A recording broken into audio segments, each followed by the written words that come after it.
Imagina, por un instante, cuánto espacio en tu mente ocupan las personas en las que piensas una y otra vez. No hablo de un recuerdo que pasa como una brisa. Hablo de esa presencia insistente, casi invisible, que se sienta contigo cuando apagas la luz. Esa persona que aparece cuando intentas dormir, cuando trabajas, cuando comes, cuando sonríes por compromiso y entonces, sin que nadie lo vea, por dentro vuelves a lo mismo lo que dijo, lo que no dijo, lo que hizo, lo que dejó de hacer. A veces creemos que el dolor viene de ellos, pero si gran parte de tu sufrimiento no viniera de esa persona, sino de tu manera de pensar, no como culpa, no como reproche, sino como una llave que por fin aparece en la palma de tu mano. El budismo guarda una respuesta milenaria para esto. Y cuando digo respuesta, no me refiero a una frase bonita para colgar en la pared. Me refiero a una comprensión que, cuando entra, cambia el peso de tu pecho. Aprender a soltar la carga, dejar de dar vueltas a lo mismo, recuperar tu paz. No porque lo que pasó no importe, sino porque tú importas más que esa rueda interminable. He escuchado a mucha gente decir, no quiero motivación, no quiero que me digan que todo va a estar bien, ya sufrí demasiado, y lo entiendo. Hay un cansancio que no se cura con entusiasmo, hay un vacío que no se llena con gritos de energía, hay un tipo de tristeza que lo único que pide es verdad y compañía. Por eso hoy no vengo a enseñarte como quien da una lección, vengo a sentarme a tu lado como testigo, como alguien que también ha visto cómo la mente se convierte en un cuarto sin ventanas cuando se obsesiona con una historia.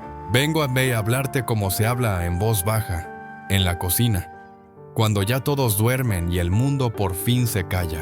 Porque esto es lo que pasa, hay momentos en los que te das cuenta de que tu cabeza no para, que das vueltas y vueltas a la misma persona, al mismo mensaje, a la misma mirada, al mismo adiós, al mismo silencio. Y cada vuelta pesa más que la anterior. Es como si tu mente fuese una rueda que no se detiene. Una rueda que gira incluso cuando tú ya no quieres. Incluso cuando tu cuerpo te suplica descanso. Quizás has notado algo muy extraño. Y muy humano aunque el otro siga con su vida. Tú sigues enganchado, atrapado en un laberinto de pensamientos que no llevan a ningún lado. Te preguntas qué significa lo que hizo. Te preguntas por qué cambió. Te preguntas si fue tu culpa. Te preguntas si todavía piensa en ti. Te preguntas qué hubiera pasado si hubieras dicho otra cosa. Y la pregunta más silenciosa, la que no siempre te atreves a admitir, es esta. ¿Cómo se hace para soltar a alguien sin sentir que te arrancan una parte del alma? En el budismo se habla de cómo los pensamientos pueden convertirse en una carga invisible. No se trata de que pensar sea malo. Pensar es natural, como respirar. El problema empieza cuando pensar se vuelve excesivo. Cuando ya no es herramienta sino prisión, y entonces, sin darte cuenta, esa carga te roba energía, claridad, sobre todo paz. Yo lo vi una vez en un lugar que nadie imaginaría, en una estación de tren. Un hombre de unos 50 años, con el rostro cansado, mirando el suelo como si buscara algo que se le cayó hace años. Tenía el teléfono en la mano, pero no escribía, solo miraba la pantalla apagada, como si esperara que se encendiera sola con un mensaje imposible. No lloraba, no temblaba, pero en su quietud había una batalla. Y pensé, hay guerras que no hacen ruido, hay derrotas que se viven en silencio, hay cadenas que no se ven, pero pesan como hierro. En la tradición budista, cuando alguien llega así, roto por dentro pero aún de pie, no se le pregunta qué hiciste mal, se le pregunta qué estás cargando. Y esa pregunta cambia todo, porque te devuelve algo que el dolor suele robarte la posibilidad de mirar con honestidad. Imagina por un momento que vas caminando por un sendero con una mochila en la espalda. Al principio está vacía, ligera. Pero cada vez que piensas en alguien una y otra vez, colocas una piedra dentro, una pequeña duda, otra piedra, un recuerdo que no logras soltar, otra piedra, una conversación que repites en tu cabeza, como si al repetirla pudieras corregirla, otra más, una escena que inventas para entender lo que nunca se explicó, otra piedra. Sin darte cuenta, al cabo de unas horas, tu mochila está llena. Y claro, te preguntas por qué estás tan cansado, por qué todo cuesta el doble, por qué incluso las cosas simples, levantarte, responder un mensaje, comer, ducharte se sienten como escalar una montaña con los pies mojados. No es la vida la que pesa, son las piedras que tú mismo, sin mala intención, has ido metiendo en tu mochila mental. Y aquí viene algo delicado, pero liberador. Esa mochila no apareció porque seas débil, apareció porque amaste, porque esperaste, porque necesitaste, porque te importó. Y cuando algo nos importa, la mente quiere controlarlo para no perderlo. Quiere darle forma, quiere ponerle un final que tenga sentido. Quiere una explicación, una señal, una garantía. La mente cree que si piensa lo suficiente, si analiza lo suficiente, si repasa lo suficiente, entonces dolerá menos. Pero hay un punto en el que pensar deja de ser comprensión y se convierte en repetición. En ese punto, la mente ya no está cuidándote, te está manteniendo atado. A veces el apego se disfraza de amor, a veces la aversión se disfraza de justicia. Y sin embargo, en ambos casos, la mente queda agarrada a alguien como si de eso dependiera tu respiración. Cuando eso pasa, te ocurre algo triste y muy común: dejas de estar en tu propia vida. Tu cuerpo está aquí, pero tu mente se escapa a un pasado que ya pasó o a un futuro que aún no existe. Y en ese viaje pierdes lo más valioso: tu presente, el único lugar donde puedes estar en paz. Hay una frase antigua, repetida en distintos rincones de Asia, que siempre vuelve cuando escucho historias así: el sufrimiento no viene solo de lo que ocurre, viene de lo que la mente hace con lo que ocurre. No es para culparte, es para devolverte el timón, porque si el sufrimiento fuera solo lo que te hicieron, entonces estarías condenado a esperar que el mundo cambie para respirar. Pero si una parte del sufrimiento nace en la manera en que la mente sostiene y repite, entonces existe un camino.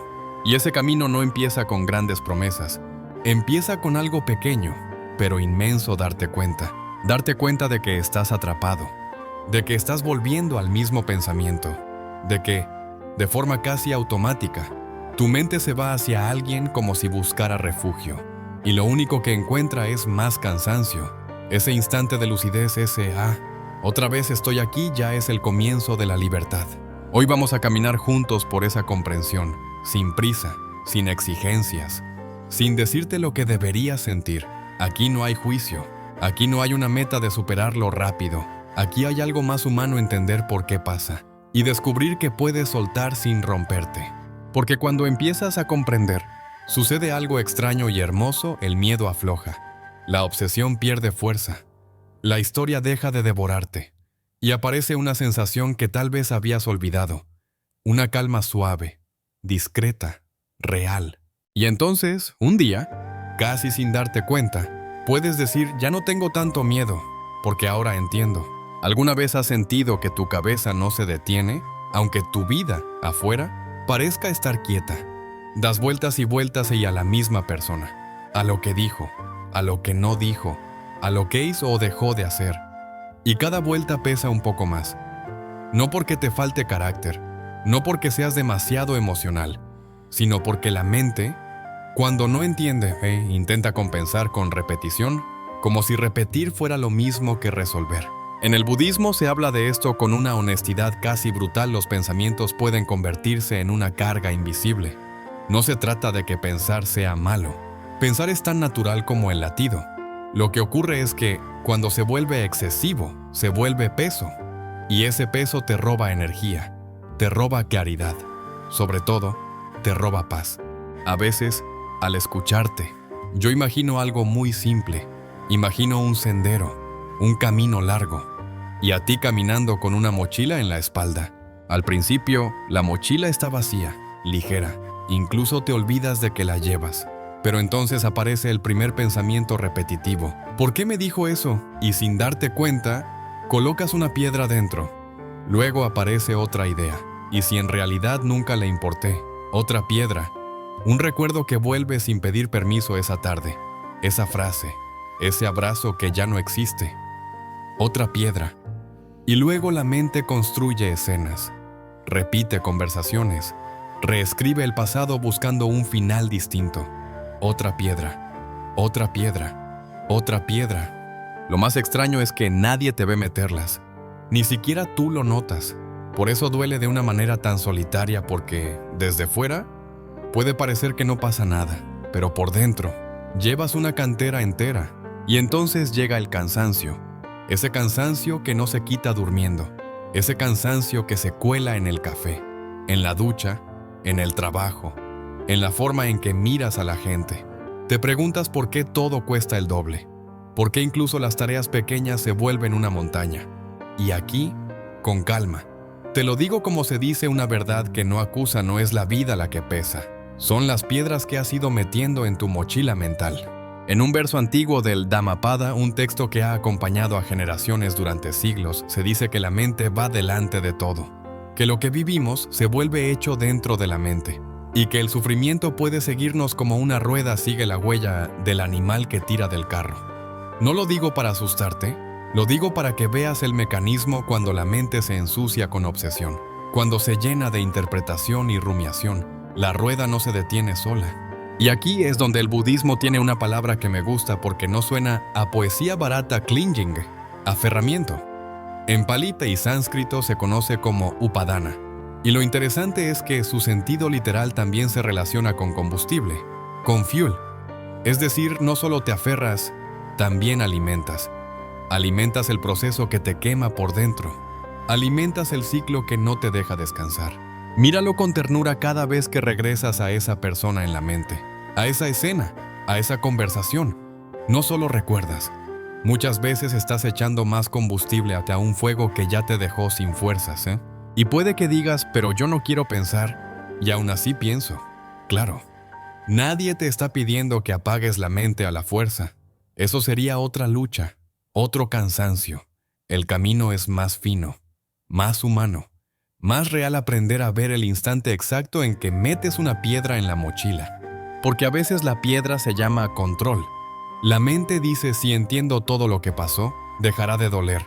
Y sin darte cuenta, metes una piedra con forma de análisis. A veces la piedra se llama culpa, si hubiera sido diferente. Y metes otra. A veces la piedra es esperanza. Tal vez mañana, y metes otra, aunque duela admitirlo. Y otras veces la piedra es rabia. ¿Cómo pudo hacerme esto? Y esa piedra suele ser pesada, porque viene caliente, como si quemara.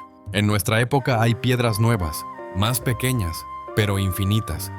Un visto sin respuesta, una foto que aparece en redes, un estado que parece un mensaje indirecto, un silencio digital que la mente interpreta como sentencia. Y cada una de esas cosas, por sí sola, podría ser ligera, pero no vienen solas, vienen en cadena. Y el problema no es que existan, el problema es que tu mente, cansada, les da un significado total, como si tu valor dependiera de eso. Por eso, cuando escucho a alguien decir me siento perdido, yo no lo traduzco como derrota, lo traduzco como llevo demasiado peso y ya no sé cómo soltarlo. En las enseñanzas de la atención plena Satipatthana, los fundamentos de la atención se insiste en algo que parece pequeño, pero cambia la vida volver al cuerpo, a la respiración, a lo que está ocurriendo aquí, no como escape, sino como regreso, como quien vuelve a casa después de perderse en un mercado lleno de voces, observar el aire que entra y sale, observar sin juzgar, calmar lo áspero. Porque cuando vuelves al presente, sucede algo que nadie te promete en voz alta, pero es verdad por un instante, no metes una piedra, y ese instante, aunque sea breve, ya es descanso. Ya es dignidad, ya es una forma de libertad. Quiero que lo veas así, tu mente no está fallando. Tu mente está intentando protegerte con las herramientas que conoce. El problema es que esa herramienta, la repetición, se ha convertido en una carga. Y tú no necesitas pelear con tu mente como si fuera un enemigo. Necesitas comprenderla como se comprende a alguien. A alguien asustado con firmeza y con suavidad. En el siguiente paso te contaré una historia antigua, sencilla, casi como un susurro que ha cruzado generaciones. Dos monjes caminando, un río y una mujer que no puede cruzar. No es una historia sobre moral, es una historia sobre peso y sobre cómo, a veces, dejamos algo en la orilla, pero seguimos cargándolo por dentro durante horas, días, años. Y cuando entiendes eso, comienzas a mirar tu mochila con otra mirada, no con vergüenza, no con culpa, con lucidez. Antes de seguir, una aclaración breve. En la parte anterior aparecieron marcas de citas que no corresponden a fuentes verificables aquí. No las usaré así. Gracias por tu paciencia. Ahora sí, Sigamos, con calma. Hay historias que parecen pequeñas, casi como un cuento simple para niños. Y sin embargo, cuando las escuchas en el momento exacto de tu vida, te abren por dentro como si hubieran estado esperándote desde hace años. Un maestro zen contaba la historia de dos monjes que caminaban juntos. No era un camino bonito ni turístico, era un trayecto largo, silencioso, con tierra húmeda y el cansancio propio de quien ha caminado mucho sin hablar demasiado. Ambos llevaban sus túnicas, sus cuencos y esa dignidad tranquila de quien no corre detrás del mundo. En su trayecto llegaron a un río. El agua era rápida, fría, y en la orilla había una mujer que no podía cruzarlo. Se notaba en su postura no era una escena dramática, pero sí desesperada. Como cuando alguien entiende que, por más que quiera, hoy no puede. Uno de los monjes, sin dudar, la cargó sobre sus hombros, cruzó el río y la dejó al otro lado. No le pidió nada, no buscó aplausos, no la miró como problema, la ayudó y siguió caminando. Horas después, el otro monje, con la mirada endurecida por algo que no era el agua, le dijo: «Hermano, no puedo creer que hayas cargado a esa mujer. Nuestra enseñanza nos dice que no debemos tener contacto con ellas». El primero lo miró con calma, como quien no se defiende porque no está atacado, y respondió: «Yo dejé a la mujer en la orilla hace horas. ¿Por qué tú todavía la sigues cargando en tu mente?» Esa frase, si la dejas caer dentro de ti, hace ruido, pero no ruido de alarma, ruido de despertar, porque así funcionan nuestros pensamientos. Muchas veces cargamos personas, palabras o recuerdos mucho más tiempo del necesario. Lo que fue un instante se convierte en días, semanas, incluso años, de darle vueltas a lo mismo. Y lo peor, lo que más cansa, es que esa carga no la llevan ellos, la llevas tú. Tal vez ahora mismo, mientras escuchas esto, estás cargando a alguien que ya no está. No necesariamente porque se haya ido físicamente, a veces se va de tu vida y, aún así, sigue instalado en tu mente. A veces te dejó una frase, a veces te dejó un silencio, a veces te dejó una duda que se volvió costumbre. Y hay algo muy humano aquí, no es que quieras cargar. Es que tu mente cree que si la suelta, perderá algo importante. Cree que si deja de pensar en esa persona, entonces la historia se cerrará sin justicia. Cree que si ya no la repites, entonces fue como si no hubiera importado. Y esa es una de las trampas más sutiles del corazón cansado: confundir soltar con negar. Pero soltar no es negar. Soltar no es decir no me dolió. Soltar es decir me dolió. Y aún así elijo no cargarlo todo el día. Cuando piensas demasiado en alguien, no solo lo traes a tu presente, también te vas de tu propia vida. Es como si tu cuerpo quedara aquí, pero tu atención se mudara a un lugar que ya no existe. Tu mente se escapa a un pasado que ya pasó o a un futuro que aún no existe. Y en ese viaje pierdes lo más valioso, tu presente, el único lugar donde puedes estar en paz. Hay personas que creen que el dolor es una prueba de amor. Si todavía duele, es porque fue real. Y sí, fue real. Pero el budismo no romantiza la herida. No te dice quédate ahí para demostrar que sentiste. Te dice algo más compasivo y más libre: no conviertas el dolor en tu hogar. Mira qué delicado es esto. El segundo monje no estaba cargando hacia la mujer. Estaba cargando una idea, una regla, una indignación, una interpretación. Estaba cargando una escena que ya había terminado, pero que en su mente seguía caminando. Y esto nos pasa a nosotros con una facilidad dolorosa. Cargamos la conversación que debimos tener. Cargamos la disculpa que no llegó. Cargamos el gesto que esperábamos. Cargamos el ¿por qué? Como si fuera una piedra sagrada que no podemos soltar, porque si la soltamos, tal vez descubrimos algo que nos asusta, que no todas las historias vienen con explicación. A veces, lo que más duele no es la pérdida, sino la falta de sentido. Y entonces la mente trabaja de más, como un artesano desesperado intentando fabricar una respuesta que calme. Pero cuanto más fuerza haces, más te hundes. Porque hay cosas que no se arreglan con pensamiento. Hay cosas que se atraviesan con presencia. Te lo digo como testigo, no como juez. A veces llevamos personas en la mente como quien lleva una deuda, como si pensar en ellas fuera un tributo, un pago, una forma de mantener el vínculo. Y sin darnos cuenta, terminamos entregándole a alguien el escenario principal de nuestra vida interior. Y aquí, con suavidad, quiero que hagas un gesto interno. No tienes que hacer nada raro. Solo date cuenta. ¿A quién estás cargando ahora mismo? No en teoría, no como idea filosófica, en lo concreto.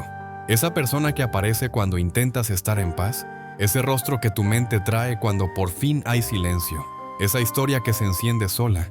Tal vez es alguien a quien amas, tal vez es alguien que te hirió, tal vez es alguien que nunca fue tuyo y aún así lo sientes dentro. En el budismo se observa algo muy simple. El sufrimiento se alimenta tanto del apego como de la aversión, tanto del lo necesito como del no lo perdono. Y ambos, aunque parezcan diferentes, te atan de la misma manera, te mantienen girando. El primer monje no explicó, no discutió, no humilló al otro. Solo señaló algo esencial: tú no estás cargando el hecho, estás cargando la mente. Y cuando lo ves, cuando lo reconoces, ocurre algo nuevo. No se va el dolor de golpe, pero cambia tu relación con él. Ya no es un verdugo, es un visitante. Ya no es una condena, es un fenómeno, algo que surge y puede pasar. Esto no significa que mañana te despertarás sanado. No te voy a vender esa fantasía. Lo que sí puedo decirte es esto: el instante en que te das cuenta de que estás cargando. Es el instante en que empieza la libertad. Y lo más sorprendente es que esa libertad no necesita que el otro haga nada. No necesita que te escriba, no necesita que se disculpe, no necesita que vuelva. Es una libertad que nace en ti, cuando por fin entiendes que lo que pasó fue un momento, pero tú lo convertiste en un lugar donde vives. En la siguiente parte, vamos a mirar la trampa con más claridad. ¿Por qué pensar demasiado parece útil? ¿Por qué la mente insiste como si estuviera apagando un fuego, mientras en realidad le echa gasolina?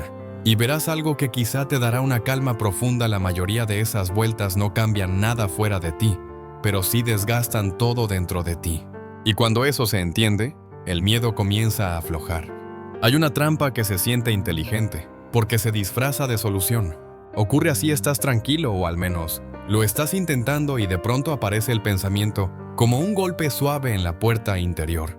No entra gritando, entra con una promesa: si le doy una vuelta más, lo entenderé. Y tú, que ya estás cansado, le abres. Porque parece razonable, porque parece útil, porque duele menos creer que estás resolviendo algo, que aceptar que hay cosas que no se pueden controlar.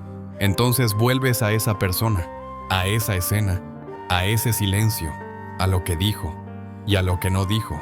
Y la mente hace lo que mejor sabe hacer cuando tiene miedo: construye historias. Si no me escribe, es que ya no le importo. Si dijo eso, era una indirecta. Si yo hubiera respondido distinto, todo habría cambiado. Si lo entiendo, dejará de doler. La mente insiste. Se aferra a la idea de que, si piensa lo suficiente, encontrará la respuesta correcta. Que si analiza cada gesto, cada palabra, cada pausa, aparecerá una explicación que por fin calme el corazón. Pero aquí está el giro suave, pero decisivo la mayoría de las veces. Ese pensamiento no cambia nada fuera de ti. La persona en la que piensas sigue con su vida. Tal vez trabaja, tal vez se ríe, tal vez duerme, tal vez también sufre. Sí, pero no en el mismo ritmo que tú. Es posible, incluso, que ni sepa que ocupa tanto espacio en tu mente. Y mientras tanto, tú estás ahí, en un cuarto interno, repitiendo la misma película como si fueras director y espectador a la vez. Te das cuenta del desgaste. No es una pelea con el mundo, es una pelea contigo mismo, una pelea que ocurre en silencio. Y lo más duro es que, cuando estás atrapado en esa rueda, crees que pensar más te acerca a la paz, como si la paz estuviera al final del análisis, como si, con la respuesta exacta, el pecho dejara de apretar. Pero muchas veces ocurre lo contrario. Pensar demasiado es como intentar apagar un fuego echándole gasolina. Al principio sientes que estás haciendo algo, que estás moviéndote, que no estás rindiéndote. Y sin embargo, cada vuelta aviva la llama, cada interpretación añade calor, cada "y sí" se convierte en más combustible. No porque seas dramático, no porque te falte voluntad, sino porque el pensamiento repetitivo no es comprensión, es una forma de apego al control. Es la mente diciendo: no puedo permitir que esto quede abierto. Y la vida, a veces, queda abierta. Hay una escena que se repite en muchas casas. En muchos corazones alguien mira el teléfono sin querer mirarlo, abre un chat, lo cierra, Vuelve a abrirlo. Lee la última frase como si fuera un texto sagrado. Mide el tiempo entre mensajes. Busca señales donde no hay nada. Se inventa un tono en una frase escrita. Y, sin darse cuenta, entrega el pulso de su paz a algo tan frágil como una notificación. Ahí es cuando el budismo, sin gritarte, te susurra una verdad antigua. Tu mente no está viviendo lo que sucede. Está viviendo lo que imagina sobre lo que sucede. Y cuando la mente vive en lo imaginado, pasa lo siguiente: abandona el presente. Se escapa hacia el pasado para reabrir heridas, o se lanza hacia el futuro para inventar amenazas. El pasado aparece como una sala de interrogatorio. Ahí te sientas con tus recuerdos y los presionas. Dime la verdad. ¿Qué significó aquello? ¿En qué momento cambió todo? Y el pasado, que ya no respira, no responde. Solo repite imágenes, y tú te cansas. Luego la mente salta al futuro como quien corre hacia un precipicio creyendo que encontrará suelo. ¿Y si nunca vuelvo a amar? ¿Y si me quedo solo? ¿Y si esto significa que no valgo? Y el futuro, que todavía no existe, te devuelve un miedo que parece real. Y en ese ir y venir, pierdes lo único que de verdad tienes este instante. El único lugar donde puedes respirar sin inventar nada. Ahora, permíteme un momento, solo un momento, no como técnica, no como método mágico, solo como gesto humano. Suelta un poco los hombros, afloja la mandíbula, nota tu respiración entrando y saliendo. No cambies nada, solo date cuenta: estás aquí. En este segundo, estás aquí. Y mira qué extraño en este segundo. La historia no te está atacando. En este segundo, lo que hay es aire, peso del cuerpo, sonidos, quizá una luz, quizá sombra. En este segundo, estás a salvo. La mente no quiere oír eso, porque el presente no le da control. El presente no le da una explicación perfecta. El presente solo te da realidad. Y por eso, a veces, asusta, porque el control da una ilusión de seguridad, pero la ilusión también agota. Entonces, ¿por qué seguimos pensando demasiado en los demás? Porque la mente confunde pensar con amar, confunde rumiar con cuidar, confunde repetir con no soltar.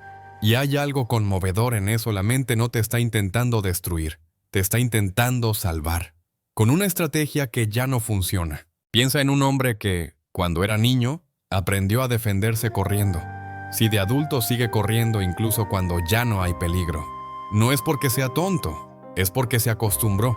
La mente hace lo mismo: aprendió que el análisis evita el dolor, pero llega un punto en que el análisis se convierte en la fábrica del dolor. Por eso, cuando piensas demasiado en alguien, no estás viendo a la persona tal como es. Estás viendo una versión fabricada por tu mente, la versión que te explica tu herida, la versión que encaja con tus miedos, la versión que sostiene tu esperanza o tu rabia. Y cuanto más tiempo te quedas ahí, más se vuelve real esa versión, más te convence, más te atrapa. Y entonces ocurre algo muy silencioso: empiezas a vivir alrededor de esa persona, aunque no esté, como si tu vida fuera una habitación y esa historia se quedara en el centro, ocupando la mesa, ocupando el aire, ocupando tu atención, y tú, sin darte cuenta, giras alrededor. La pregunta no es ¿cómo hago para dejar de pensar?, porque eso sería otra guerra. La pregunta es más honesta: ¿qué estoy buscando cuando pienso? ¿Una explicación?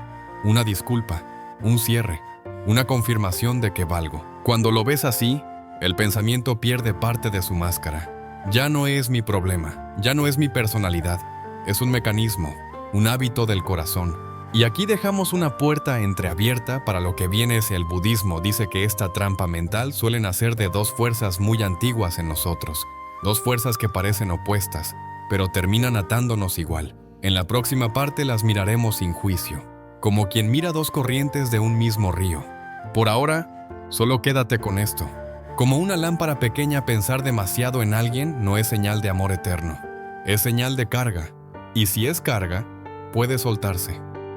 No de golpe, no con violencia, con comprensión. Respira, estás aquí, y el camino, aunque lento, ya empezó. Hay un momento muy silencioso en el que la mente deja de mirar la realidad y empieza a agarrarla.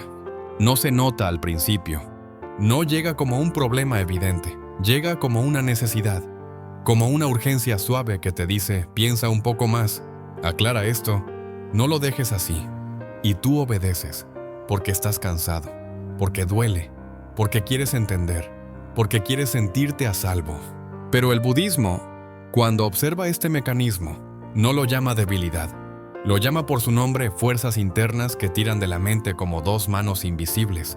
Dos fuerzas que, aunque parezcan contrarias, pueden atraparte con la misma intensidad. Una se llama apego, la otra se llama aversión. Y si me dejas decirlo en lenguaje simple, de carne y hueso, el apego es cuando idealizamos a alguien, cuando lo convertimos en un lugar donde creemos que por fin seremos felices, cuando queremos que, aunque no lo confesemos, que esa persona actúe, piense o sienta de una manera específica para que el corazón no tiemble. El apego no siempre se siente como una cadena, a veces se siente como esperanza, como necesidad de una señal, como esa frase que la mente repite: si vuelve, todo se arregla. Si me elige, yo descanso. Si me entiende, ya no me dolerá.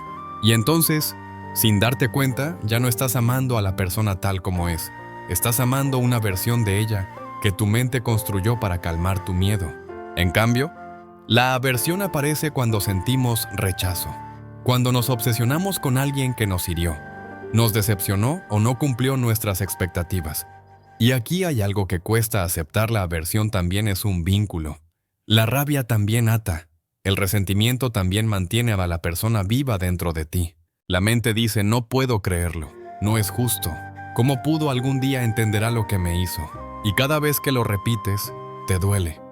Pero también te aferras, porque el rencor, aunque queme, da una sensación de identidad. Yo soy el que fue herido. Y esa identidad, a veces, parece lo único firme cuando todo lo demás se cayó. Lo más delicado de ver es esto: apego y aversión son dos caras de la misma trampa. En ambos casos, estás entregándole tu paz al otro. En ambos casos, tu mente está girando alrededor de alguien. En ambos casos, hay una parte de ti que está esperando que el mundo exterior haga algo para que tu interior se calme. Y eso es agotador. Porque el mundo exterior no sigue tus reglas. Las personas no se comportan según tu necesidad. Los finales no siempre llegan con explicación. La vida cambia de forma cuando quiere. Y entonces, cuando la paz depende de lo que el otro haga, la paz se vuelve frágil. Cualquier gesto la rompe, cualquier silencio la derrumba. Quizá por eso te sientes tan cansado. No es solo tristeza, es vigilancia. La mente vigilando señales, vigilando recuerdos, vigilando posibilidades, como si estuvieras de guardia dentro de ti. Ahora, no quiero que te juzgues por esto. Si te apegaste, fue porque necesitabas amor, porque querías pertenecer, porque querías construir algo real. Eso es humano. Si sentiste aversión, fue porque te dolió, porque una parte de ti se sintió traicionada, porque algo se rompió. Eso también es humano. El budismo no te pide que te conviertas en piedra. Te pide que observes con honestidad qué está pasando en mi mente cuando pienso demasiado en esa persona. Y aquí aparece una imagen que quizá te ayude. Imagina que tu paz es como una lámpara en tu casa. Tú la enciendes y el cuarto se llena de luz. Pero un día, sin darte cuenta, le entregas el interruptor a otra persona. Y esa persona no tiene intención de apagarla ni de encenderla por ti. Simplemente vive su vida. A veces se acerca, a veces se aleja, a veces recuerda, a veces olvida. Pero tú te quedas mirando la lámpara, esperando que se encienda.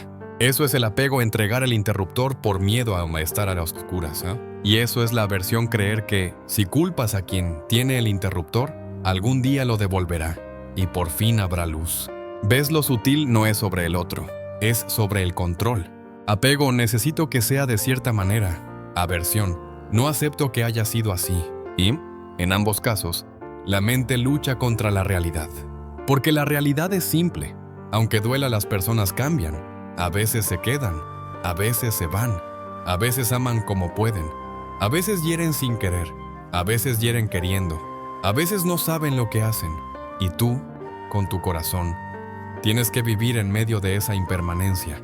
Cuando el budismo habla de sufrimiento, muchas veces señala algo muy concreto. No es solo lo que ocurre, es la resistencia a lo que ocurre. Es el no debería haber sido así. Es el esto no puede terminar. Es el esto no puede estar pasando. Y esa resistencia genera pensamiento repetitivo, porque la mente intenta reescribir la vida. Pero hay algo que quiero decirte con toda la dignidad posible: la vida no se reescribe en la cabeza. Se atraviesa en el cuerpo, se comprende en el silencio, se suelta, poco a poco, con presencia. A veces pensamos sufro por lo que me hicieron, y sí, eso existe. Pero también sufrimos porque seguimos recordándolo una y otra vez, como si repasar el golpe evitara el próximo, como si mantener la herida abierta fuera una forma de prevenir otra herida. Y sin embargo, lo que ocurre es lo contrario: el repaso constante convierte un momento doloroso en un hogar permanente. Entonces, ¿qué hacemos? Primero, lo vemos, sin insultarnos, sin decirnos ya debería haberlo superado. Solo lo vemos. Segundo, reconocemos la fuerza: esto es apego, o esto es aversión, o a veces es una mezcla. Tercero, hacemos algo que parece pequeño, pero cambia el rumbo: dejamos de negociar la paz con otra persona. No es dejar de amar, no es borrar, no es hacer como si no importara, es recuperar el interruptor. Es decir, por dentro, con una voz tranquila: puedo sentir esto, sin entregarme a esto. Puedo recordar, sin quedarme a vivir en el recuerdo. Puedo estar triste, sin convertirme en prisionero. Hay una idea que a veces cuesta aceptar, pero libera al final. No son las personas las que nos encadenan, son nuestras expectativas, nuestras memorias y nuestras historias mentales sobre ellas. Y si eso es verdad, si lo sientes aunque sea un poco, entonces también es verdad lo siguiente: tú puedes empezar a soltar la historia, aunque la persona siga existiendo. Y ahora, déjame dejarte con una imagen que abre la puerta a lo que viene. Imagina que tu mente es como un teatro. Tú eres el dueño, pero un día permites que un invitado se suba al escenario y no se baje nunca. Habla, grita, ocupa todos los focos, y tú, en lugar de pedirle que descanse, te sientas en la butaca a escucharlo día tras día. En la próxima parte vamos a ir a entrar a ese teatro, con luz suave, no para echar a patadas a nadie, no para pelear, sino para recordar quién es el dueño del escenario. Imagina de nuevo ese teatro interior del que hablamos, no un teatro elegante, con terciopelo y lámparas doradas, sino uno más parecido al que todos llevamos dentro: un escenario sencillo, una luz que se enciende cuando la mente habla, y una butaca donde tú te sientas a mirar. Al principio, ese escenario es tuyo. Tú decides qué entra y qué sale. Pero un día, por una razón que no siempre es consciente, permites que un invitado suba al escenario. Puede tener el rostro de alguien que amaste, o de alguien que te hirió, o el rostro de una vida que imaginaste y que no ocurrió. Y ese invitado, sin pedir permiso, toma el micrófono, habla, repite frases, cambia el tono, se queja, suplica, acusa, promete, se justifica. ¿Y tú qué? En lugar de bajarlo con calma, te quedas sentado escuchándolo día tras día. Eso es pensar demasiado.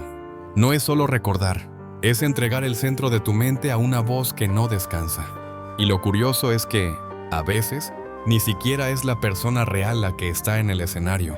Es una figura creada por la mente, una versión editada, reconstruida, perfeccionada o demonizada, una máscara, un personaje. El invitado no es él o ella tal como existe hoy, sino él o ella tal como tu necesidad lo necesita para seguir teniendo sentido. Por eso duele tanto, porque el teatro no está contando la verdad completa, está contando la verdad emocional. Y la verdad emocional, cuando no se observa, puede convertirse en cárcel. Hay un proverbio que dice algo así: si no puedes dejar de pensar en alguien, observa qué parte de ti sigue atada a esa persona. Porque al final no son las personas las que nos encadenan, sino nuestras expectativas, nuestras memorias y nuestras historias mentales sobre ellas. Cuando lo escuchas, quizá una parte de ti se resiste, porque suena como si te estuvieran diciendo es tu culpa. Y no es culpa, es causa. El budismo siempre ha sido así: no te humilla, te muestra la cadena para que puedas aflojarla. No te acusa, te devuelve poder. Porque si la cadena dependiera solo del otro, estarías condenado a esperar. Pero si una parte de la cadena está en la manera en que la mente construye historias, entonces hay un camino. Y aquí viene una verdad que suele doler al principio, pero después consuela muchas veces. No extrañamos a la persona, extrañamos la promesa que le pusimos encima. Extrañamos la versión de nosotros mismos que creíamos que íbamos a ser a su lado.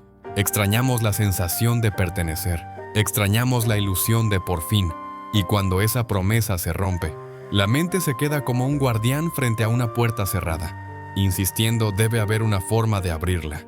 Entonces el invitado vuelve al escenario y tú vuelves a la butaca. La mente dice, repasa, y tú repasas. La mente dice, interpreta, y tú interpretas. La mente dice, encuentra el error, y tú te conviertes en juez de tu propio pasado. Pero dime, con honestidad tranquila, ¿cuántas veces has hecho ese juicio y has salido en paz? La mayoría de las veces, el juicio solo crea más escenas. Y ese es el problema, la mente no se limita a pensar, se expande. Toma un detalle y lo convierte en novela. Toma un gesto y lo convierte en sentencia. Toma un silencio y lo convierte en abandono. Es como si el escenario se llenara de actores de repente, todos hablando a la vez, todos reclamando tu atención, todos queriendo ser el papel principal. Y tú, que solo querías descansar, terminas aplaudiendo a la ansiedad.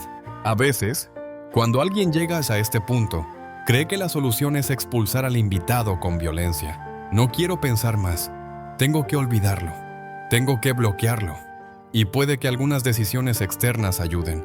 Sí, pero la raíz no se corta solo con movimientos externos, porque el teatro no está afuera, está adentro. La salida no es guerra, la salida es ver. En ciertas tradiciones antiguas, se decía que el verdadero dueño del teatro no es el actor, sino la mirada que observa al actor, y esa idea, aunque suene filosófica, es profundamente práctica, porque tú no eres el invitado, tú no eres el personaje, tú no eres la película, tú eres el que está sentado mirando. Y cuando recuerdas eso, algo cambia. No se apaga el pensamiento de inmediato, pero pierde autoridad. Se vuelve sonido, no mandato. Déjame proponerte un gesto interior, muy simple, no como técnica obligatoria, sino como un pequeño experimento. Cuando notes que el invitado sube al escenario, cuando aparezca ese nombre, esa cara, esa frase en lugar de seguir la historia, quédate un segundo en tu butaca, solo un segundo, y di por dentro, sin dramatismo. Ahí está, otra vez. No soy así, no estoy mal, solo ahí está. Ese pequeño reconocimiento es el inicio de la libertad, porque te separa del personaje, te devuelve al dueño, y entonces puedes preguntarte con suavidad, ¿qué parte de mí está atada? A veces la respuesta es dolorosamente sencilla, estoy atado a la idea de que debía elegirme, o estoy atado a la idea de que merecía una explicación, o estoy atado a una expectativa, o estoy atado a la versión de mí que era cuando todavía tenía esperanza, o estoy atado al miedo de quedarme solo. No hace falta resolverlo todo ahí mismo, basta con verlo, porque ver ya afloja. Y aquí viene lo más duro y a la vez lo más liberador. Muchas veces pensamos que sufrimos por lo que nos hicieron los demás, pero en realidad sufrimos porque seguimos recordándolo una y otra vez. La herida inicial pudo ser real, sí, pero el sangrado constante, muchas veces, viene de la repetición mental. Lo que nos ata no es solo lo ocurrido, sino la resistencia a soltarlo. La trampa está en creer que, si piensas lo suficiente, encontrarás paz. Y es justo al revés. La paz empieza cuando dejas de alimentar el escenario. No significa que apagues el amor. No significa que borres la historia. Significa que no le das el trono. Piensa en esto si un invitado toma el micrófono en tu casa y no se calla nunca. Llega un momento en que no importa si lo amas o lo detestas, te está robando el silencio. Y el silencio, para un corazón cansado, no es lujo, es medicina. Así que, con dignidad, vuelve a tu lugar de dueño, no como tirano, sino como guardián amable. Mira el escenario, reconoce al invitado y, por primera vez en mucho tiempo, no lo sigas a donde quiere llevarte. Quédate aquí, porque aquí, en el presente, no necesitas demostrar nada, no necesitas ganar ninguna discusión mental, no necesitas convencer a nadie. Aquí, simplemente respiras. Y ese simple respirar, cuando es consciente, es como apagar una luz del teatro poco a poco. Los actores siguen allí, sí, pero su voz empieza a perder fuerza. En la próxima parte vamos a entrar más profundo. Ese teatro no se llena por accidente, se llena por una inquietud antigua de la mente. Una mente que salta de rama en rama como un mono inquieto, creando tigres en sueños, inventando tormentas donde solo había nubes. Y cuando veas esa mente con claridad, algo se abrirá, no tendrás que correr más rápido, solo tendrás que despertar. Hay algo que casi nadie te dice cuando estás sufriendo, porque suena duro, y a veces la gente confunde dureza con falta de amor.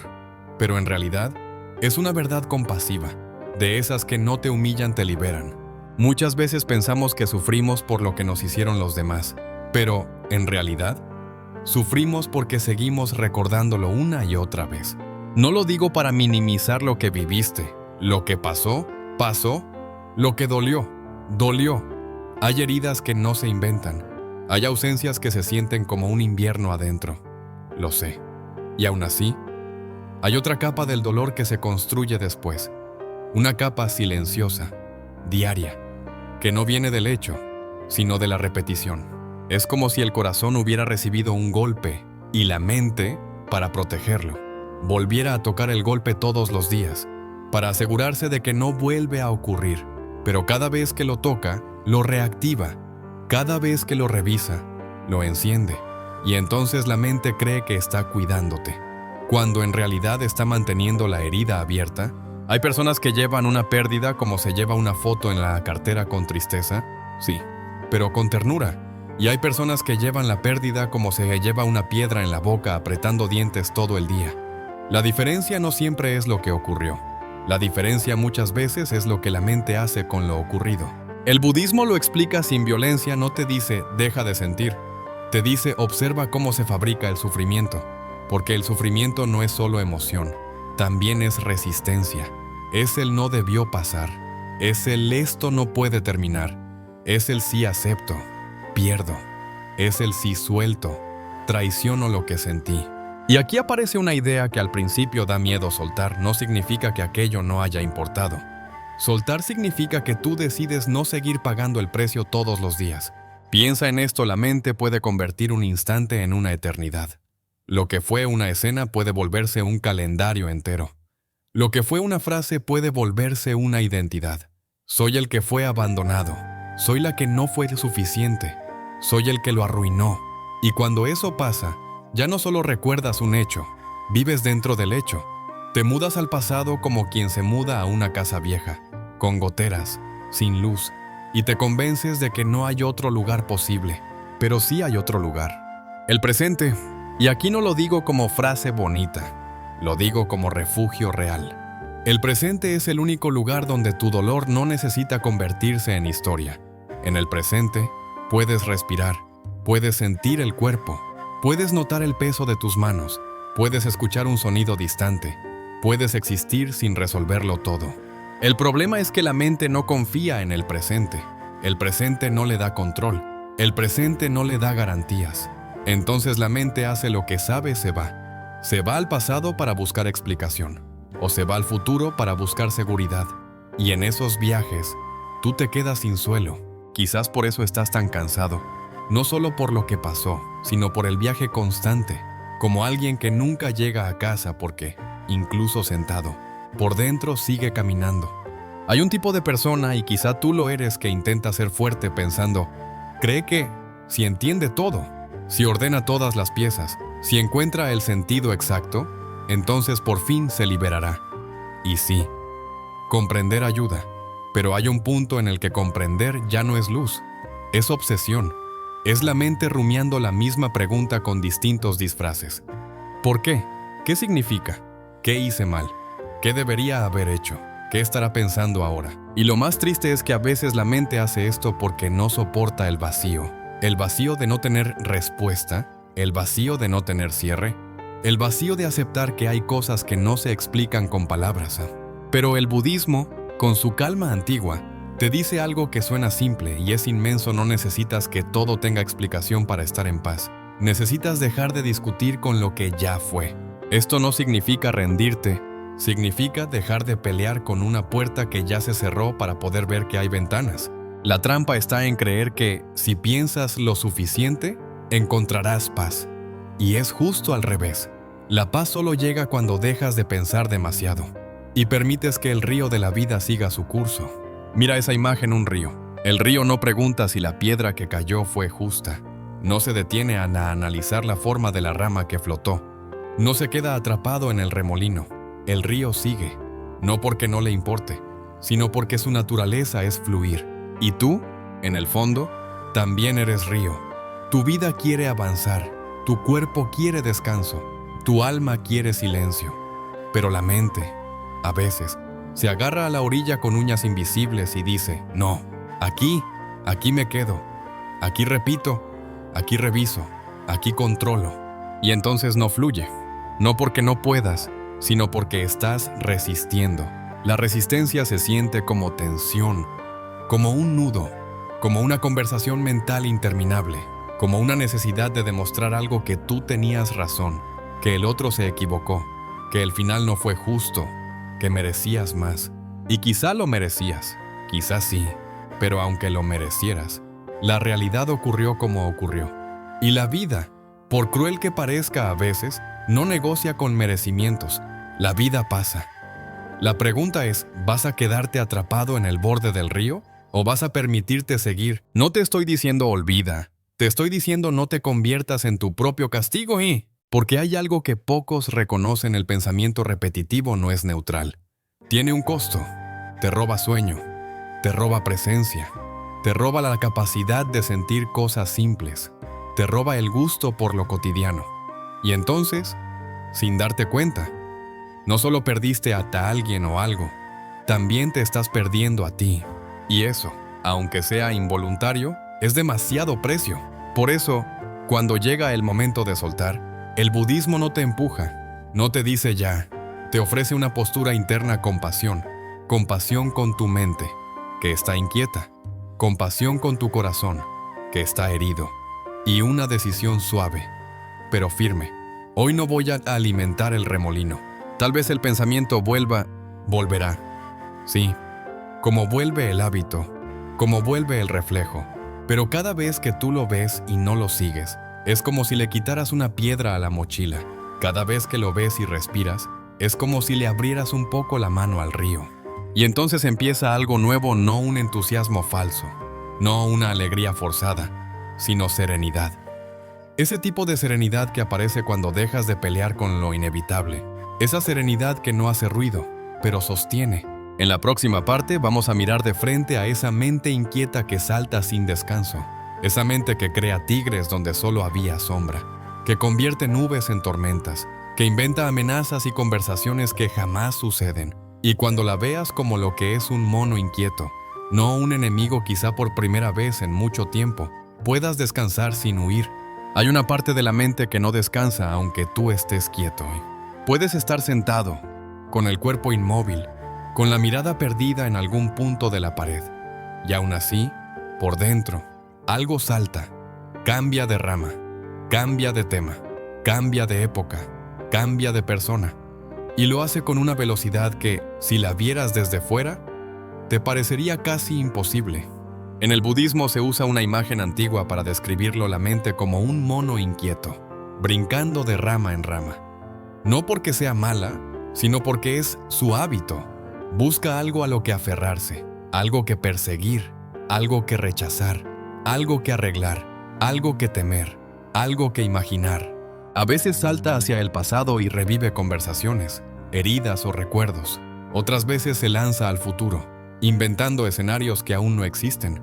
Y muy pocas veces descansa aquí, en el presente, que es el único lugar donde de verdad estamos vivos. Cuando esa mente se activa con fuerza, tú ya lo conoces, se siente como un zumbido constante, como una radio encendida en otra habitación, como si hubiera una puerta mal cerrada dentro de ti y el viento no dejara de golpearla. Y entonces, sin darte cuenta, el sufrimiento no viene tanto de lo que ocurre afuera, sino de la interpretación constante que la mente hace de ello. No es lo que alguien dijo lo que más te hiere, es la película que construyes después. No es el silencio del otro lo que te mata, es todo lo que tu mente decide que ese silencio significa. No es un gesto, es la historia que fabricas para que ese gesto encaje con tu miedo. Hay un relato que un maestro contaba para explicar esta trampa sin culpar a nadie.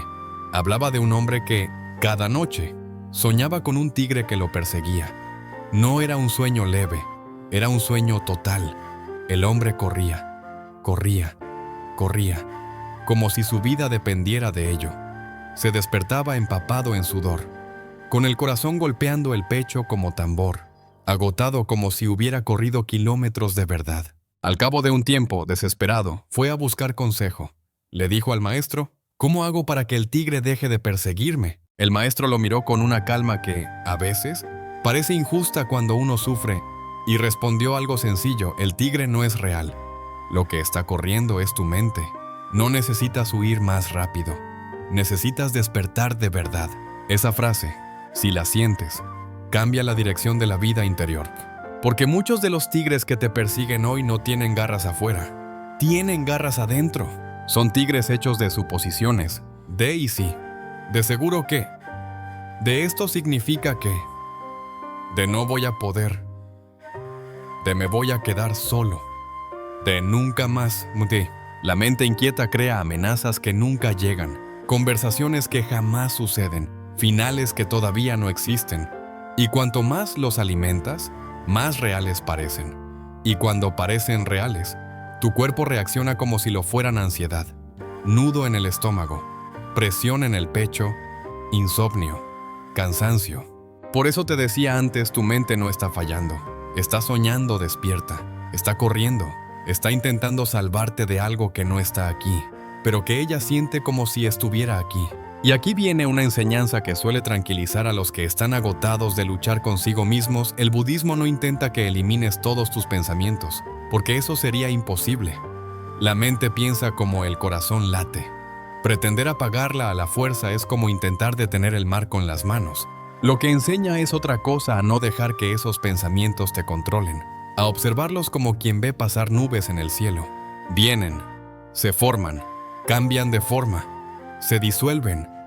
Ninguna nube permanece para siempre, tampoco un pensamiento. El problema es que muchas veces creemos que cada nube es una tormenta. La mente dice: si no piensa en mí, es que ya no le importo. Y nosotros le creemos. La mente dice: si no controlo esto, algo saldrá mal. Y nos aferramos. La mente dice: si lo entiendo todo, ya no dolerá. Y nos quedamos atrapados en el mismo círculo. Y así es como convertimos simples nubes en tormentas que nos dejan sin paz. Permíteme hablarte desde un lugar muy humano. Cuando has sufrido, tu mente aprende a desconfiar. Se vuelve vigilante, quiere anticiparse, quiere evitar la próxima herida. Entonces te pone a pensar sin parar, como si el pensamiento fuera un escudo. Pero el escudo, cuando no se baja nunca, pesa tanto como la espada del enemigo. Y aquí aparece el camino que propone el budismo: aprender a reconocer esa inquietud y darle espacio sin engancharte. No empujarla, no insultarla, no convertirla en un enemigo, solo verla. Como si dijeras: ahí está el mono otra vez, ahí está saltando. Y en lugar de seguirlo por la selva, te quedas en el suelo firme de tu respiración. Porque cuando dejas de pelear con tus pensamientos y simplemente los observas, empiezan a perder poder. Es como si de pronto entendieras que el tigre solo estaba en un sueño y tú ya estás despierto. No completamente despierto, quizás, no siempre, pero lo suficiente como para no correr igual. Mira lo delicado que es esto. Observar no es resignarse. Observar no es hacer como que no pasa nada. Observar es recuperar tu lugar. Pasar de ser personaje a ser testigo. Pasar de estar dentro de la película a ser el que la mira. Y cuando eres testigo, algo se abre, aparece un espacio entre el pensamiento y tú. Antes, el pensamiento decía: me abandonó. Y eso era toda tu realidad. Ahora, el pensamiento dice: me abandonó. Y tú puedes notar: este es un pensamiento. No lo niegas, no lo discutes, solo lo nombras internamente. Y en ese gesto, el pensamiento deja de ser sentencia y se convierte en fenómeno. Esto está pasando en mi mente. Y hay una paz silenciosa en esa frase, porque, aunque parezca pequeña, te devuelve algo que habías perdido: libertad. No libertad de sentir, libertad de no ser arrastrado. Y entonces, poco a poco, descubres algo que al principio sorprende: los pensamientos no se van porque los expulses, se van porque los dejas pasar. Como un visitante que se queda cuando le discutes, pero se marcha cuando no le das combate. Quizá por eso tantas personas, cuando por fin entienden esto, sienten un alivio extraño. No es alegría explosiva, es una calma profunda, como cuando te quitas un peso del pecho que ni sabías que llevabas. La calma de saber no tengo que resolver cada pensamiento, no tengo que ganar cada discusión mental, no tengo que correr detrás de cada tigre. Y si tu mente vuelve a correr, está bien, volverá, porque es un hábito antiguo, pero ahora hay algo nuevo, tú lo sabes. Tú lo ves, tú no lo sigues igual. Y eso, en la vida interior, es enorme. En la próxima parte vamos a tocar una palabra que a muchos les asusta, porque la confunden con frialdad, desapego. Pero no es frialdad, es libertad. Es amar sin convertir el amor en prisión. Es abrir la mano sin romper el corazón. Y cuando lo entiendas, quizá por primera vez en mucho tiempo, sentirás que puedes querer, sin desaparecer dentro de lo que quieres. Hay una palabra que, cuando la escuchan, muchas personas se ponen tensas, como si esa palabra quisiera arrancarles algo. La palabra es desapego. Y lo entiendo, porque en un mundo que confunde amor con posesión, desapego suena a frialdad, suena a no me importa, suena a distancia, suena a abandonar antes de que te abandonen. Pero el budismo lo explica de otra manera, una manera más humana, más suave, más honesta. Desapegarse no es dejar de amar, es dejar de sufrir por aferrarse, es amar con libertad, sin convertir a la otra persona en una prisión dentro de tu mente. Lo digo despacio porque esto merece un silencio en medio amar sin prisión. Muchos de nosotros, sin querer, hacemos del amor una jaula, no porque seamos malos, sino porque tenemos miedo. Miedo a perder, miedo a quedarnos solos, miedo a que lo bueno se termine. Y entonces, cuando sentimos algo fuerte por alguien, la mente intenta asegurar el vínculo con control, quiere garantías, quiere promesas, quiere señales constantes, quiere certezas. Pero el amor real no crece con control, crece con presencia. Hay una imagen simple que lo explica con más claridad que 1000 teorías. Imagina que tienes una mariposa en tu mano. Si aprietas demasiado, la dañas. Si abres la mano y la dejas volar, puedes verla en toda su belleza, sin necesidad de atraparla. Así funciona el desapego. No se trata de renunciar a las personas, no se trata de volverte frío. Se trata de soltar la necesidad de controlarlas, de poseerlas, de mantenerlas como nosotros queremos que sean. Y aquí viene una verdad que duele, pero despierta cuando piensas demasiado en alguien. En realidad muchas veces no estás pensando en la persona tal y como es, sino en la versión que tu mente ha creado. Esa versión puede ser ideal, perfecta, necesaria, la única, irrepetible. O puede ser oscura, el villano, el culpable, el que te arruinó. En ambos casos, no estás viendo al ser humano completo. Estás viendo una imagen recortada por tu necesidad. Y cuanto más te aferras a esa imagen, más sufres cuando la realidad no encaja. Porque la realidad siempre se mueve. Las personas cambian, los sentimientos cambian, los caminos cambian. Y si tú te agarras a una fotografía interior, la vida te va a doler como duele intentar detener el viento con las manos. El budismo, cuando habla de desapego, no te dice deja de querer, te dice deja de convertir lo que quieres en tu única condición para estar bien, es decir, deja de negociar tu paz. Porque si tu paz depende de que esa persona te responda, de que te elija, de que no se vaya, de que se comporte como tú esperas, entonces tu paz no es paz, es contrato. Y los contratos del corazón, cuando se rompen, destruyen. El desapego te recuerda algo que la mente no quiere aceptar, nada es permanente. Y aquí, aunque suene filosófico, es algo que ya has vivido. Lo has visto en tu cuerpo, en tu edad, en tus padres, en tu energía, en la forma en que cambian las ciudades, las amistades, los trabajos. Todo se mueve, todo se transforma, todo pasa. No porque la vida sea cruel, sino porque esa es la naturaleza de la vida. Cuando aceptas esto, sucede algo extraño. En lugar de volverte frío, te vuelves profundo. Porque cuando aceptas que nada es eterno, disfrutas cada instante con más intensidad.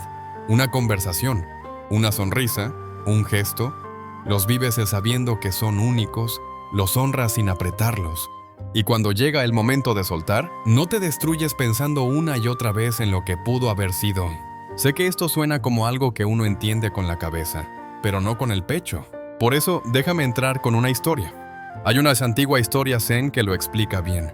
Un monje estaba llorando desconsolado porque había perdido su cuenco de madera, el único que tenía para él. No era solo un cuenco, era su herramienta para comer, su compañero de camino, una extensión de su vida simple. Otro monje lo vio y le dijo: «No sufras tanto, al fin y al cabo era solo un cuenco». El primero respondió: «No lloro por el cuenco, lloro porque me doy cuenta de que también perderé todo lo demás que amo». Y entonces el maestro le dijo: «Y ahí está tu libertad. Cuando aceptes que todo lo que amas algún día se irá, empezarás a vivirlo de verdad». Mira lo que ocurre ahí. El monje no se volvió indiferente, no se volvió duro, se volvió consciente. El desapego no significa frialdad, significa profundidad, porque deja de engañarte con fantasías de permanencia. Y al dejar de engañarte, puedes amar más limpio, más real, más presente. Y aquí, si estás atravesando una ruptura o un duelo, quiero que lo escuches con cuidado. Aceptar impermanencia no es dejar de llorar. Es llorar sin convertirse en esclavo del recuerdo. Es honrar lo vivido sin vivir atrapado en si hubiera, pae. Aferrarte mentalmente a alguien es como intentar retener agua con las manos. Por más que aprietes, se escapa. Y cuanto más aprietas, más rápido se te va. Y más cansado quedas. Pero si abres la mano y permites que fluya, descubres que siempre hay agua a tu alrededor. Que la vida sigue. Que no era esa gota lo único que podía darte frescura. Lo mismo ocurre con las relaciones, con los recuerdos, con las personas que pasan por tu vida. El desapego es la llave que abre la puerta de la libertad interior. Es entender que puedes querer sin poseer, recordar sin quedarte atrapado y soltar sin resentimiento. Y cuando aprendes a hacerlo, tu mente se aligera, como si esa mochila llena de piedras empezara a vaciarse. Pero aquí viene una pregunta inevitable si todo esto es cierto. ¿Cómo se hace en la vida diaria? ¿Cómo se vive el desapego cuando la mente insiste, cuando el corazón late fuerte, cuando el recuerdo aparece sin permiso? La respuesta del budismo no es un discurso, es una práctica. Una práctica que se parece a un arte, la atención plena, el arte de observar sin juzgar. La cuerda suave que invita al mono inquieto a quedarse quieto un momento, no obligándolo, no golpeándolo, solo acompañándolo. En la próxima parte entraremos ahí. Con calma, cómo volver al presente, cómo beber té y solo beber té, cómo respirar y solo respirar, y cómo. En ese regreso, los pensamientos empiezan a perder fuerza. Hay un instante en el camino interior en el que uno deja de pedirle a la vida que sea estable y empieza a mirarla como realmente es. No como castigo, no como frialdad, sino como naturaleza. Porque si lo piensas con honestidad, lo que más nos rompe no es solo perder, es creer que no deberíamos perder, es creer que lo que amamos tendría que quedarse, es imaginar que la vida, por alguna razón, tendría que hacer una excepción con nosotros. Y cuando esa excepción no llega, la mente se aferra con uñas invisibles, se aferra a una persona, a un tiempo, a un lugar, a una versión de ti. Y entonces, el dolor se vuelve doble. Duele la pérdida y duele la resistencia a aceptar la pérdida. Por eso, en el budismo, hay una enseñanza que no es popular porque no halaga, pero cuando entra, te da una paz que no depende de nada: la impermanencia. No como idea filosófica para hablar bonito, como una verdad que se ve en lo cotidiano. La mañana se va, la tarde cambia, la noche cae, el cuerpo se transforma, los gustos se mueven, las ciudades se rehacen. La gente que hoy está, mañana puede estar lejos. Y no porque alguien sea malo, sino porque el mundo es movimiento. La mente, cuando sufre, odia esto. Quiere detener el tiempo. Quiere congelar la escena donde aún se sentía segura. Quiere que la mariposa no vuele nunca. Quiere que la persona no cambie. Que el vínculo no se desgaste. Que el amor no tenga grietas. Quiere permanencia. Pero la vida no habla el idioma de la permanencia. Habla el idioma del flujo. Y aquí es donde una historia zen, sencilla, casi austera, se vuelve un espejo perfecto. Un monje estaba llorando desconsolado porque había perdido su cuenco de madera. El único que tenía era un cuenco humilde, sin brillo, sin lujo. Pero en esa vida de caminante, ese objeto era hogar, era alimento, era continuidad, era lo poco que sostenía su día. Otro monje lo vio llorar y le dijo: quizá con demasiada ligereza no sufras tanto. Al fin y al cabo era solo un cuenco. El primero respondió algo que, si lo escuchas con el corazón abierto, te muestra el origen de muchas de nuestras lágrimas. No lloro por el cuenco. Lloro porque me doy cuenta de que también perderé todo lo demás que amo. Y entonces el maestro le dijo, y ahí está tu libertad. Cuando aceptes que todo lo que amas algún día se irá, empezarás a vivirlo de verdad. Al principio, esa frase puede sonar cruel, como si te dijeran, resígnate. Pero no es resignación, es despertar. Porque lo que el maestro está señalando no es el final de la ternura, es el inicio de una ternura más profunda. Una ternura que no exige, una ternura que no aprieta, una ternura que no convierte el amor en contrato. Cuando aceptas que todo cambia, no te vuelves frío, te vuelves real. Y lo real alivia. Mira qué curioso, mientras creemos que todo debería durar. Vivimos con ansiedad. Intentamos asegurar, controlar, impedir. Nos pasamos el presente vigilando el futuro. Nos pasamos el amor vigilando la pérdida. Nos pasamos la vida preparándonos para que no se acabe. Y en esa preparación, a veces, no vivimos. Pero cuando aceptas que nada es eterno, algo dentro se ablanda. No porque dejes de sentir, sino porque dejas de pelear con el hecho inevitable. Entonces una conversación se vuelve más valiosa, una mirada se vuelve más luminosa, un gesto simple se vuelve sagrado, no por superstición, sino porque entiendes que no se repetirá exactamente igual. Es como mirar un atardecer sabiendo que no vuelve. Nadie se sienta frente al cielo y dice, qué injusto que se acabe. Lo miras, lo respiras, y cuando termina, duele un poco. Pero también queda gratitud. Eso es impermanencia bien entendida, no amargura, sino presencia. Y quizás esto toca un punto que no se dice mucho a veces. No nos destroza la pérdida. Nos destroza la idea de que perder significa que lo vivido fue mentira. Como si, porque algo termina, entonces no fue real. Como si, porque alguien se va, entonces no te quiso. Como si, porque un capítulo se cierra, entonces todo lo anterior queda invalidado. No, eso es la mente tratando de defenderse con pensamiento extremo. En una mirada más madura, más libre, ocurre esto: algo fue real mientras fue. Un amor fue amor mientras existió. Una amistad fue amistad mientras caminó contigo. Un hogar fue hogar mientras lo habitaste. Y cuando cambia, no se vuelve falso, se vuelve pasado.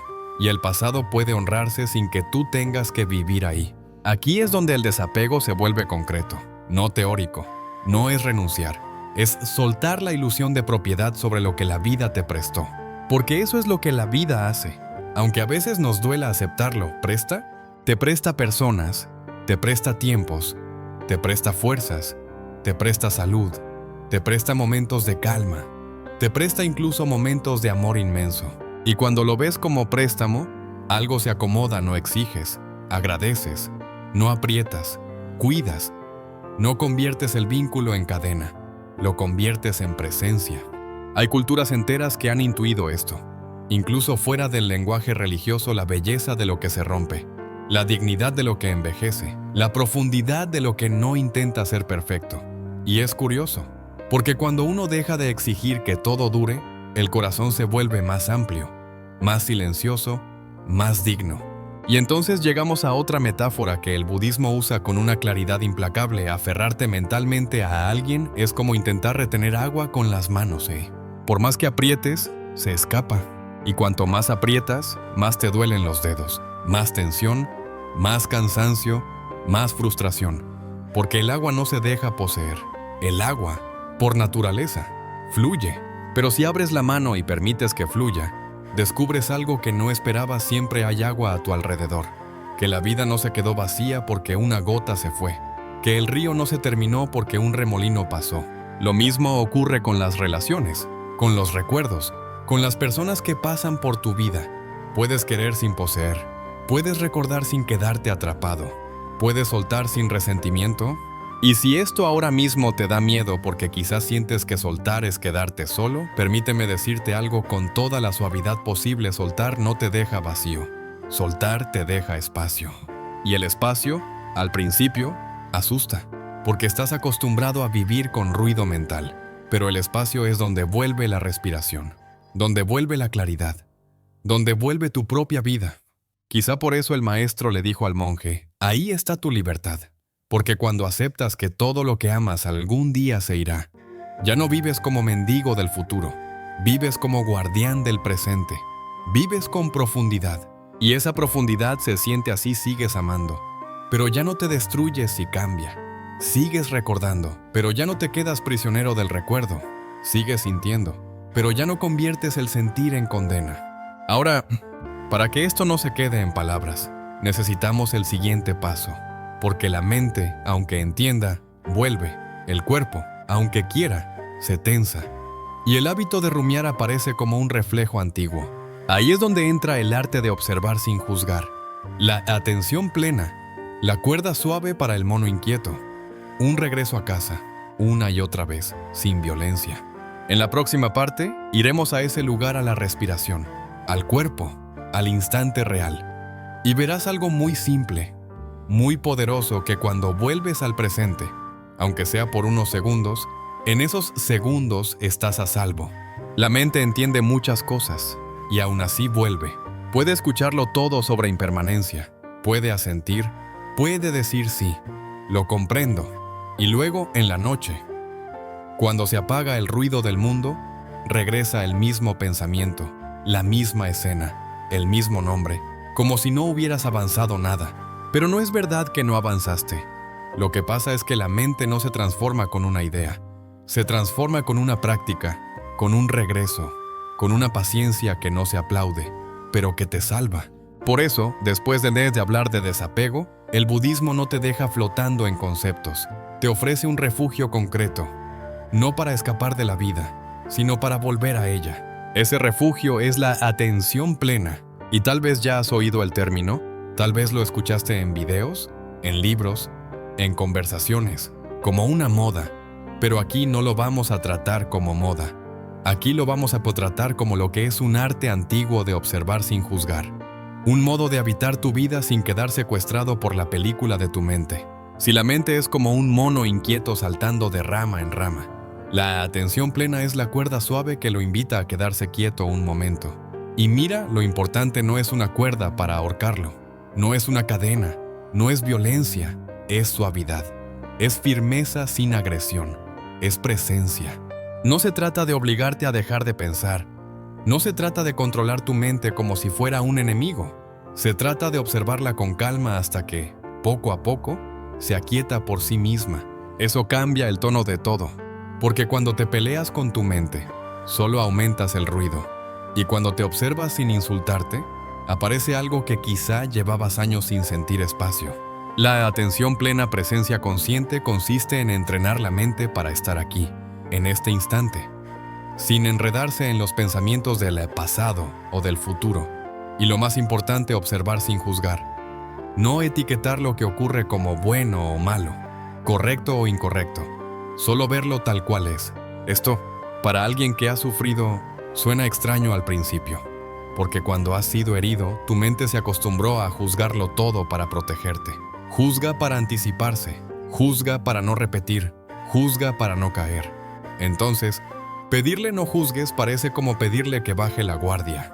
Pero aquí no se trata de ser ingenuo, se trata de ser libre. Cuando piensas demasiado en alguien, tu mente se escapa a historias que casi nunca son reales. Y no lo digo como crítica, lo digo como descripción. La mente toma dos datos y construye un universo, una palabra y construye un destino, un silencio y construye una condena. Ese es el laberinto. Lo que hace la atención plena es devolverte a lo que sí está ocurriendo ahora. En vez de repetir una conversación pasada, te lleva a notar cómo respiras. En lugar de imaginar lo que esa persona piensa de ti, te recuerda cómo se siente tu cuerpo en este mismo segundo. Es como si, después de estar perdido en una ciudad desconocida, de pronto vieras tu propia puerta, vuelves a casa. Y esa casa no es un lugar físico, es tu presente. Hay una frase zen que siempre me gustó por su sencillez: cuando bebo té, solo bebo té. Parece demasiado simple, casi ridículo. Pero piensa cuántas veces estás haciendo algo cotidiano y tu mente está en otro sitio. Estás bebiendo café, pero pensando en alguien que no te llamó. Estás caminando por la calle, pero reviviendo una discusión. Estás cenando, pero repasando una escena que ya terminó. Esa es una raíz del sufrimiento, no estamos donde estamos. La práctica de la atención plena te devuelve esa presencia, y lo hace de una manera humilde, casi silenciosa. No te pide que cambies tu vida en un día. Te pide que vuelvas una y otra vez. Vuelves a la respiración, vuelves al sonido, vuelves al peso de tu cuerpo en la silla, vuelves a tus manos, vuelves a esta habitación, vuelves a este instante. Y al volver, algo empieza a ocurrir. Los pensamientos llegan, sí, como llegan los pájaros al cielo, pero ya no te arrastran igual. Imagina un cielo lleno de pájaros volando de un lado a otro. Si intentas atraparlos, te agotas, terminas frustrado, sin aire, con la sensación de que fallas. Pero si te sientas y miras el cielo, comprendes que los pájaros son solo parte del paisaje. Así funciona la atención plena. No luchas contra tus pensamientos, simplemente los observas hasta que entiendes algo que puede salvarte por dentro. No eres ellos. Eres el cielo, no el pájaro. Eres la conciencia que mira, no la historia que grita. Y en esa distancia aparece libertad. Ahora, déjame hablarte con sinceridad para quien piensa demasiado en los demás. La atención plena es un refugio, porque cada vez que la mente quiere llevarte a un recuerdo o a una fantasía, puedes traerla de vuelta a lo real. Y lo real, en este instante, no te está atacando. En este instante, estás respirando. En este instante, estás escuchando. En este instante, tu corazón late. En este instante, el pasado no puede tocarte con sus manos, solo puede tocarte con imágenes. Y las imágenes, cuando las observas, pierden filo. Por eso la atención plena no es una técnica fría, es una forma de cuidado. Es decirte, no voy a abandonarme mientras mi mente corre. Y quizá, si has estado mucho tiempo atrapado en una persona, esto te resulte casi nuevo, sentir que puedes estar contigo sin juicio, sentir que puedes sostenerte. Hay un momento muy específico en el que se nota la práctica. No es cuando estás tranquilo, es cuando aparece el impulso, cuando el pensamiento te empuja. Mira su perfil, revisa el chat, recuerda esa frase, imagínalo con alguien más, ensaya la conversación que nunca tendrás. Ahí, justo ahí, la atención plena te ofrece una opción que antes no existía: no reaccionar de inmediato. Notarlo, respirar y elegir volver, no para negar el dolor, sino para no multiplicarlo. Puedes decirte por dentro, sin drama, estoy teniendo este pensamiento. Y si te quedas un poco ahí, sucede algo extraño. El pensamiento deja de ser una orden, se vuelve un evento, una nube, un pájaro. Estoy teniendo el pensamiento de que no fui suficiente. Estoy teniendo el pensamiento de que debería haber sido distinto. Estoy teniendo el pensamiento de que sin esa persona no hay futuro. No lo discutes, no lo confirmas, solo lo ves. Y en esa mirada honesta y tranquila, el cuerpo aprende algo: no tiene que entrar en pánico por cada historia. Puede estar aquí, puede descansar, puede soltar un poco la mandíbula, puede aflojar los hombros, puede volver al suelo. Esto no se hace perfecto, no se hace siempre. Se hace como se aprende a caminar después de una caída, un paso, y luego otro. A veces vuelves al laberinto, sí, pero ya sabes el camino de regreso, y eso cambia todo. Porque, aunque no lo parezca, cada vez que vuelves al presente, estás recuperando tu vida. Y esa recuperación lenta, humilde, real, es la base de todo lo que viene. En la última parte, vamos a llevar esto a la vida diaria de forma concreta: cómo darte cuenta, cómo usar la respiración, cómo soltar con compasión como una hoja en un río, cómo crear espacios de silencio, cómo cultivar gratitud sin fingir. Y cerraremos con algo que no suena a promesa vacía, sino a verdad tranquila. La paz interior no es un destino lejano, es una forma de vivir este instante. Hasta aquí hemos caminado por dentro. Hemos visto cómo la mente se llena de piedras sin que nos demos cuenta, cómo cargamos a alguien durante horas, días, años, aunque la escena haya terminado, cómo pensar demasiado parece útil, pero en realidad aviva el fuego, cómo el apego y la aversión tiran de nosotros como dos manos invisibles, cómo la mente inquieta crea tigres en sueños, y cómo el desapego, lejos de ser frialdad, es amar sin convertir el amor en prisión. Y, por último, cómo la atención plena es un regreso: volver a casa, volver al cuerpo, volver al presente sin juzgar. Ahora llega la pregunta que no se responde con frases bonitas. ¿Cómo se vive esto en la vida real? porque entenderlo en teoría es sencillo. Lo difícil es aplicarlo cuando la mente empieza a dar vueltas sin parar. Cuando la herida se activa, cuando el recuerdo cae como una piedra en el pecho, cuando sientes que vas a perder el control. Aquí, el budismo no te pide perfección, te pide práctica. Y la práctica, en realidad, es un camino de 5 gestos simples, no mágicos, simples, pero juntos cambian el peso de la vida. El primero es darte cuenta. Parece obvio, pero no lo es. Muchas veces pensamos sin ser conscientes de que estamos pensando. Te descubres de pronto, después de 20 minutos, repasando una conversación imaginaria en tu cabeza como si fueras director de una obra de teatro, discutes, corriges, te defiendes, te justificas. Y cuando vuelves al presente, te encuentras agotado. El entrenamiento empieza justo ahí, en el instante en que te das cuenta y... otra vez estoy aquí. Ese segundo de lucidez ya es un cambio enorme, porque pasas de estar perdido dentro de la película a ser espectador de lo que ocurre en tu mente. Pasas de ser arrastrado a mirar y mirar. Aunque parezca pequeño, es el inicio de la libertad. El segundo gesto es la respiración. Puede sonar demasiado simple. Sin embargo, es una de las herramientas más poderosas que tienes, porque la respiración vive en el presente. No respiras en el pasado. No respiras en el futuro, respiras aquí. Cada vez que notes que piensas demasiado en alguien, detente un momento y lleva tu atención al aire que entra y sale. No intentes cambiar nada, no intentes respirar bonito, solo obsérvalo. El aire entra, el aire sale. Ese gesto interrumpe el torbellino mental y te devuelve al suelo. Y quizás no te cure de golpe, pero te da algo esencial: espacio. Un pequeño espacio entre la historia y tú. En ese espacio, puedes elegir. El tercer gesto es soltar con compasión. Aquí es donde entra el desapego de verdad. No te pelees con tu mente.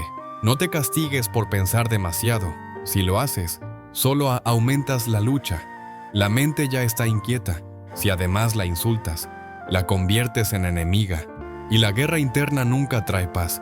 En vez de eso, puedes decirte por dentro, con una voz digna y suave: sí, estoy pensando en esto otra vez. Y está bien. Pero elijo no quedarme atrapado. Imagina que el pensamiento es como una hoja que cae en un río. La ves, reconoces que está ahí, y luego la dejas fluir corriente abajo. No la empujas, no la retienes, no la sigues corriendo por la orilla. La dejas ir. Ese dejar ir no es indiferencia, es compasión por ti. Es decir, no voy a convertirme en mi propio verdugo. El cuarto gesto es cultivar espacios de silencio. Hoy en día estamos rodeados de estímulos, notificaciones, mensajes, redes sociales, ruido constante. Todo eso alimenta la mente inquieta. La mente, cuando ya está acostumbrada a moverse, agradece cualquier excusa para seguir saltando. Por eso, dedicar aunque sea 10 minutos al día a estar en silencio, sin distracciones, es como darle vacaciones al cerebro. Puede ser meditando, caminando despacio, escuchando los sonidos del entorno, o simplemente cerrando los ojos en tu habitación y quedándote contigo. Al principio, el silencio puede asustar, porque el silencio deja que aparezcan los pensamientos que evitabas. Pero si te quedas, si no huyes, descubrirás algo: el silencio no te destruye, te limpia. No necesitas hacer mucho, solo necesitas estar. Y el quinto gesto es practicar gratitud y enfoque en lo que sí está presente. La mente suele engancharse en personas o situaciones porque siente un vacío. Y cuando hay vacío, la mente busca afuera lo que no sabe sostener adentro. Busca aprobación, busca señales, busca certeza, busca una persona como muleta. Pero cuando cultivas el hábito de mirar lo que sí está presente y agradecerlo, ese vacío se reduce. No una gratitud falsa de todo es perfecto. No, una gratitud sobria, honesta. Agradecer que hoy respiraste, que hoy pudiste levantarte, que hay una taza, una ventana, un cuerpo que todavía está aquí, que, aunque te duela, estás vivo. Cuando haces eso, dejas de necesitar tanto de los demás para sentirte en paz. Y no porque ya no ames, sino porque tu paz deja de estar hipotecada. Al principio puede que cueste. La mente volverá una y otra vez a sus viejos hábitos de sobrepensar. Pero igual que un músculo se fortalece con la práctica, tu capacidad de soltar también crece con el tiempo. Lo importante no es hacerlo perfecto, lo importante es hacerlo con constancia. Cada pequeño paso que das hacia la atención plena y el desapego es una piedra menos en tu mochila. Y llegará un día en que te descubras viviendo más ligero, pensando menos en los demás y sintiendo más paz en tu interior. Porque la paz interior no es un lugar al que llegas de repente, como quien alcanza la cima de una montaña y ya nunca vuelve a bajar. Es un camino que recorres cada día, paso a paso, eligiendo una y otra vez soltar aquello que te pesa y volver a lo que te da calma. Cuando dejamos de pensar demasiado en los demás, lo que descubrimos no es frialdad, sino libertad. Dejas de estar prisionero de conversaciones que no existen, de recuerdos que ya pasaron, de expectativas que nunca se cumplen. Y en ese espacio vacío que al principio puede asustar, empieza a nacer algo nuevo: serenidad. El budismo enseña que la verdadera paz no viene de cambiar a los demás, sino de transformar tu relación con tu propia mente. Y eso sí está en tus manos. Nadie más puede hacerlo por ti. Puedes pasar años esperando que alguien te dé la respuesta, la disculpa o el gesto que crees necesitar. Pero la única llave para abrir tu paz interior la llevas tú en tu capacidad de soltar. Imagina por un momento cómo sería tu vida si tu mente dejara de darle vueltas a todo. Si pudieras pensar en alguien y, en lugar de quedarte atrapado en emociones y recuerdos, simplemente lo dejaras ir. Si cada pensamiento fuera como una nube que observas, agradeces y sueltas. Esa es la dirección del camino. Un discípulo preguntó a su maestro: ¿cuál es el secreto de la paz? Y el maestro respondió: deja de discutir con lo que la vida es, porque al final la paz no depende de que todo sea perfecto, sino de tu capacidad de aceptar lo que viene y soltar lo que se va.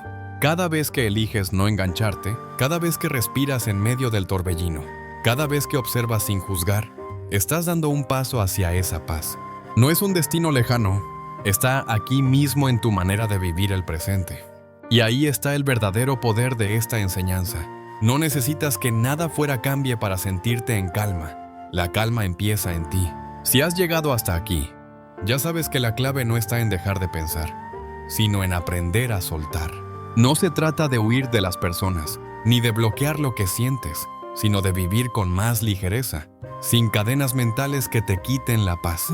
El budismo nos recuerda que el mundo interior es nuestro refugio, y cada vez que eliges no quedarte atrapado en un pensamiento repetitivo, estás construyendo un espacio más sereno dentro de ti. Así que la próxima vez que tu mente empiece a dar vueltas sobre alguien, recuerda esto. Como un susurro que te acompaña, no es esa persona la que ocupa tu paz, eres tú quien puede soltarla. Y en ese gesto de soltar encontrarás una libertad que nadie podrá quitarte. Que estés en paz, que tu corazón cansado encuentre descanso y que tu mente aprenda a mirar sin cadenas. Y si este viaje te habló de verdad, si te viste reflejado aquí, puedes dejar en los comentarios una sola frase: hoy suelto una piedra, no para demostrar nada, solo como un acto íntimo, un pequeño compromiso contigo. Y si conoces a alguien que está viviendo atrapado en su mente, puedes compartirle este audio como quien ofrece agua, no como quien da lecciones. Gracias por caminar conmigo